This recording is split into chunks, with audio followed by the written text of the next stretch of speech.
The Traveler, the alien sphere that was likely the first thing you ever seen involving a Destiny game. It would halt over humanity's last city on Earth, revive humans, and give them great power. We've had questions for years, and the final shape finally gives us some answers. Let's dive right in.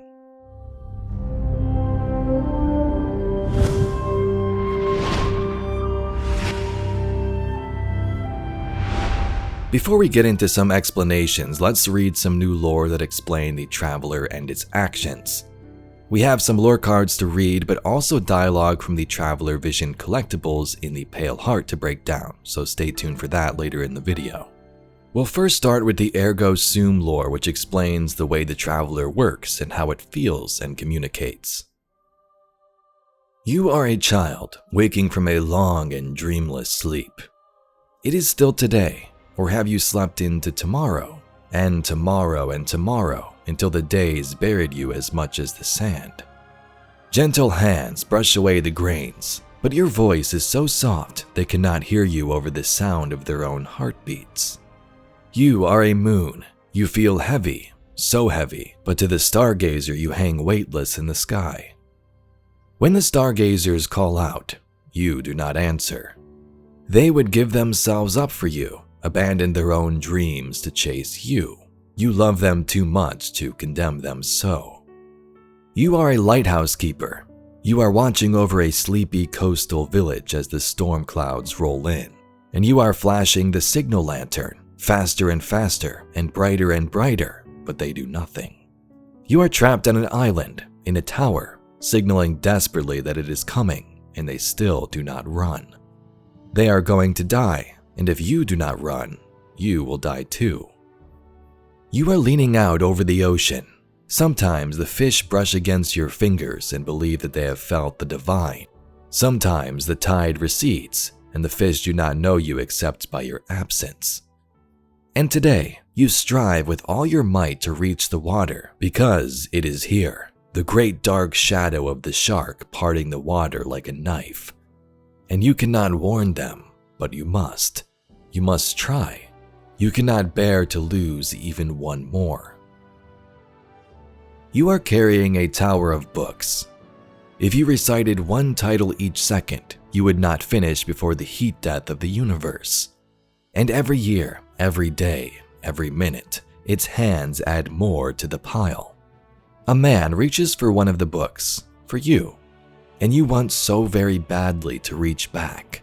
To take his hand and tell him that you must bear it just like he must, forever.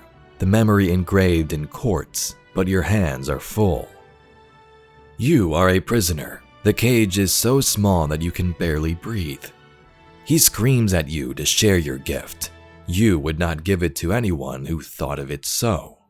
It is a burden, a terrible weight that you have already asked too many to bear, to be crushed by. You could say all this and more. You do not. You are reaching over a chasm into which countless paths feed like arteries. You are trying to reach the people on the other side, but you cannot bridge the gap alone. You watch them turn, one after another, to walk down, down, down into the abyss until it consumes them entirely. You are as surprised as anyone else when one of those wanderers comes back up to the path, still reeking of decay, and reaches back to you. You are drowning. The water roils, dragging you down, and you are tired, so tired. The deep, dark ocean has gotten into your lungs, droplets of ink dispersing in silver blood. This time, you think, this time it has won. But when you look up, you see a figure diving toward you, fighting their way down through the suffocating waves, reaching out just like you reached out to them so many times before. You have so little strength left, but you do have it, that last gasp of air in your chest. You reach back, and in your hand is a sword. So the Ergo Sum card portrays the Traveler as a complex figure burdened with immense responsibility and struggle. Yet it persists in its efforts to protect and guide others. We see as it emerges from a timeless sleep on the world of the precursors, Hands try to help it, but the traveler's soft voice is drowned out by the world's noise. Despite the devotion of the stargazers, those who look up to it like the precursors and revere it as a god, the traveler remains silent to prevent them from abandoning their own paths. The traveler itself is a guardian, signaling danger to that village who were oblivious to the impending doom and storm. The traveler was aware of this imminent threat but struggled to save others who do not heed the warning, understand it. The traveler is burdened with endless knowledge. It is confined and pressured to share its gift, which they perceive as a burden. They choose that silence, knowing that their gift has already cost too much for so many. And possibly the end there could be one of the last missions of the final shape. The traveler felt overwhelmed, dragged down by this ocean of darkness, and as they reach their breaking point, someone is diving down to save them, reminiscent of its own efforts to try and help species in the past. In that last moment of desperation, the traveler finds the last surge of strength symbolized by a sword, ready to continue the fight and protect those they care about. So although the traveler doesn't like to speak and intervene, it struggles to, it does in various circumstances and tries to, through visions, emotions, and voices of others.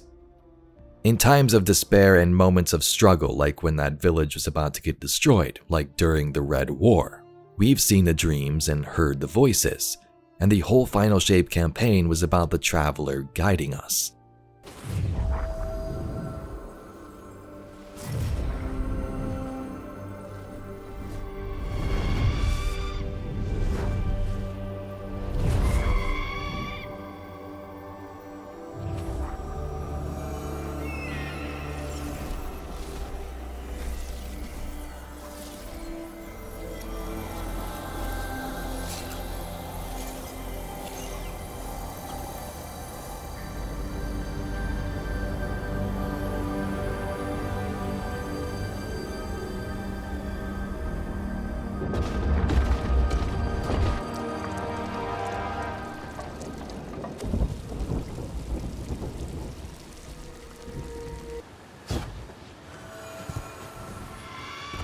Mara?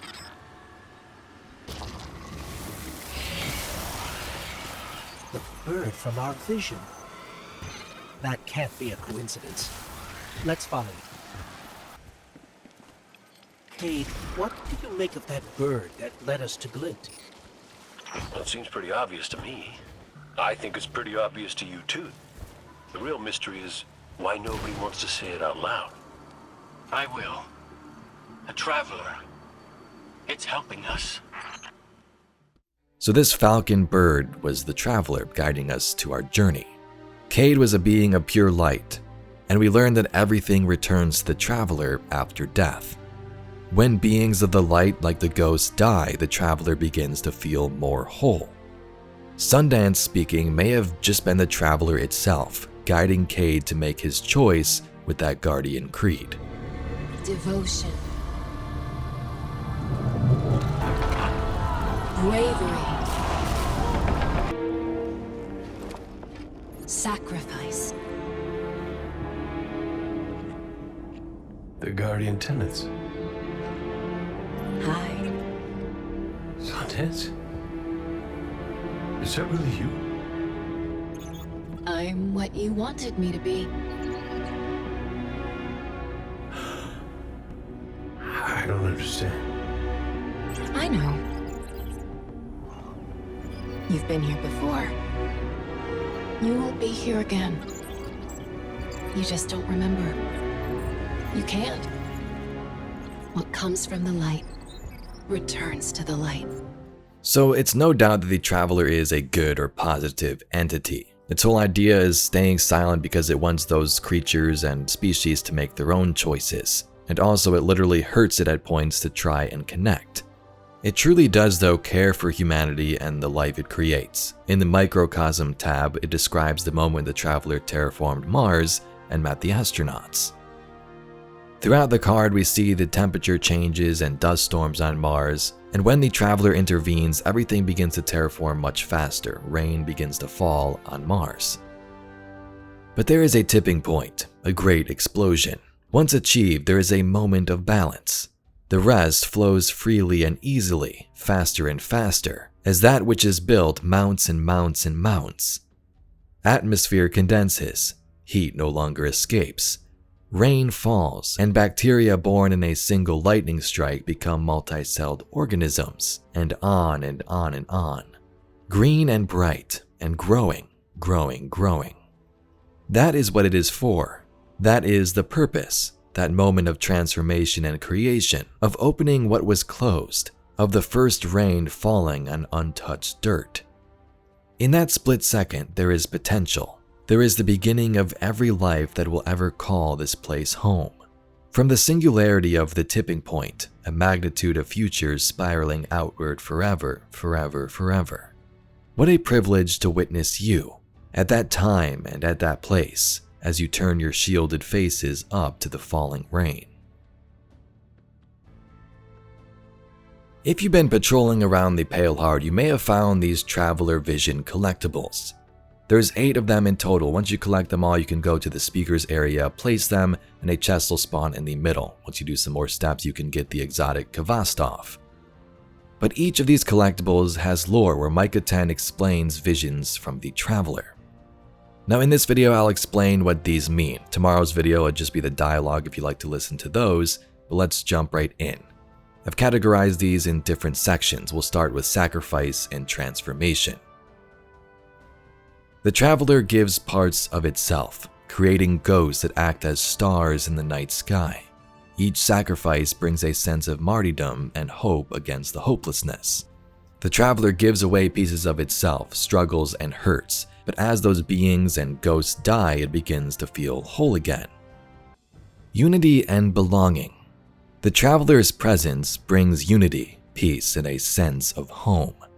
It suggests a state of being where guardians may find peace and reunion with their creator after death.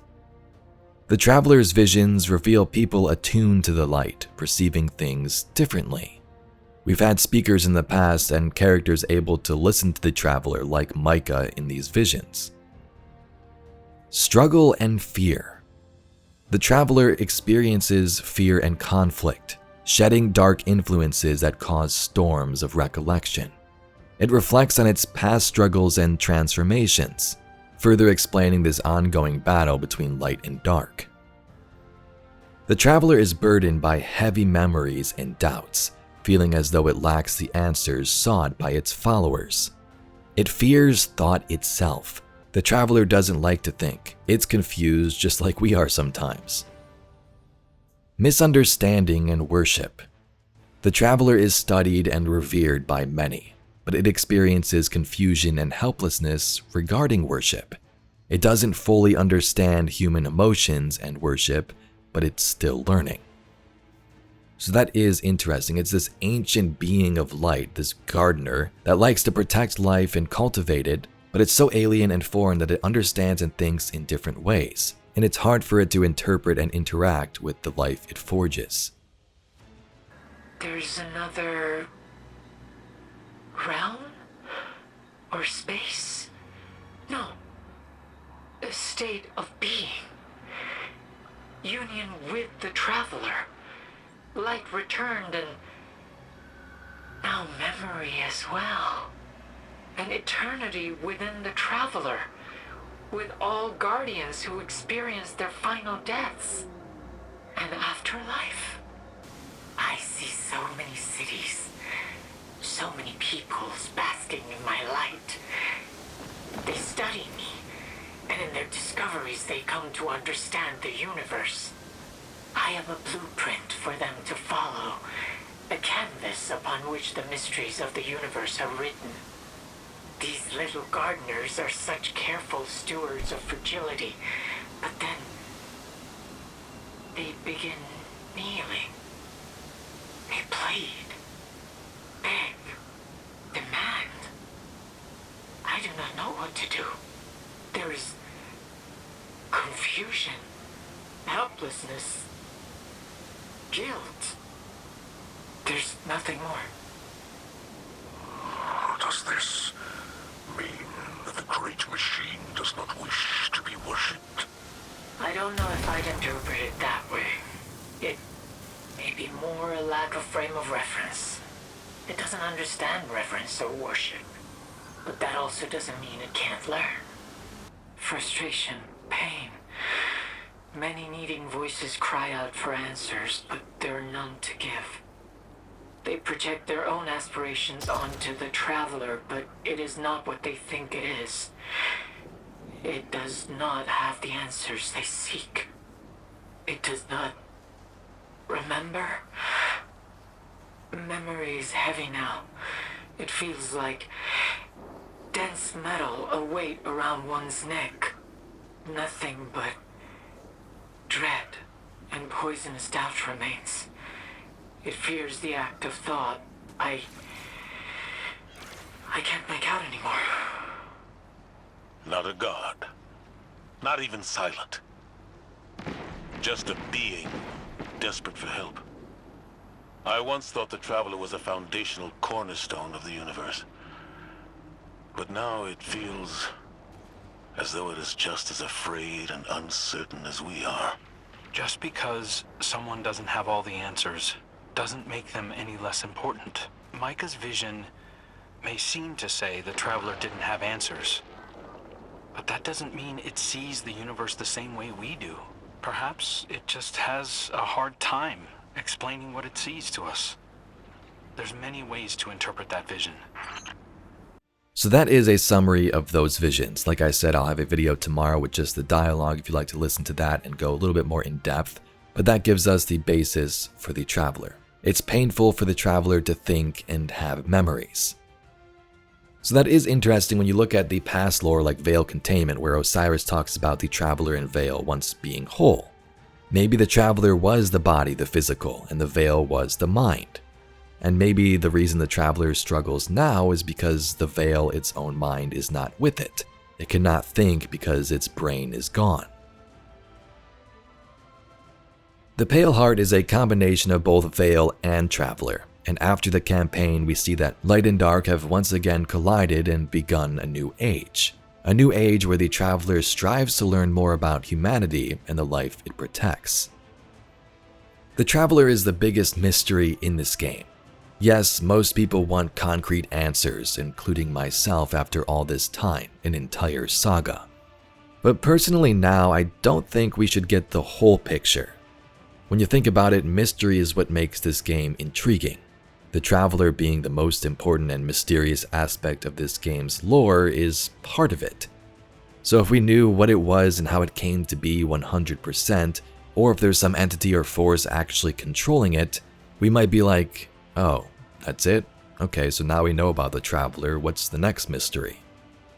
Keeping it somewhat mysterious works, especially considering it's an ancient entity that understands just as much about us as we do about it. Anyway, Guardians, that's all we got for today's video. Let me know your thoughts about the Traveler and this information we've received in the comments down below.